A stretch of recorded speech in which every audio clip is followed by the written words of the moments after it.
Singapore, organizers of this year's Standard Chartered Singapore Marathon, SCSM, have apologized to people who were affected by the road closures during the December 3 event. This comes after a doctor wrote to the Straits Times forum page, alleging that lives were endangered because of the road closures around Raffles Hospital in Bugis, which was near the race route.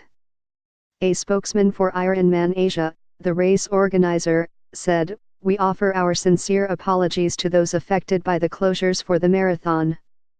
We've begun reviews of the race and will be making improvements to the overall experience for both runners and the wider community."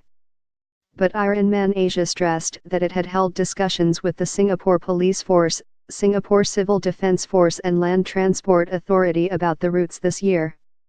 In a first, this year's edition took runners through Singapore's heritage districts of Chinatown, Little India and Kampong Glam.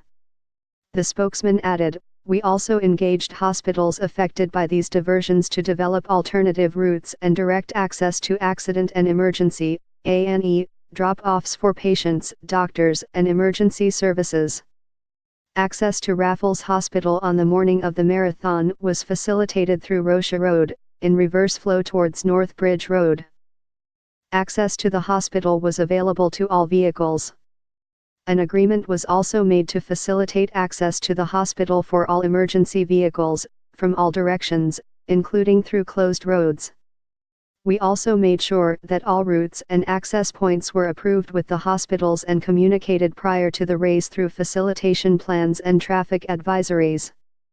On Tuesday, December 12, Dr. Chan Wen-yan, a visiting doctor at Raffles Hospital, wrote that race personnel who were manning the roadblocks near Raffles Hospital did not allow patients and doctors access to the hospital, even though it was an emergency. According to Dr. Chan, patients had to alight from their vehicle several blocks away and continue their journey on foot to the hospital, while a pregnant woman had to give birth in the hospital's A&E ward instead of the labor ward, without her obstetrician's assistance. While Raffles Hospital declined comment, ST understands that its emergency services were not affected by the road closures and diversions, and the pregnant woman gave birth in the labor ward, not the A&E department.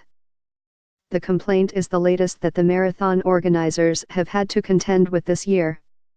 Participants have voiced their unhappiness on social media about issues such as baggage deposit, the SCSM mobile app and sizes for the finisher tees. This year's edition drew 48,400 participants and, in another first, both the marathon, 12,500, and half marathon, 12,500, categories were fully subscribed.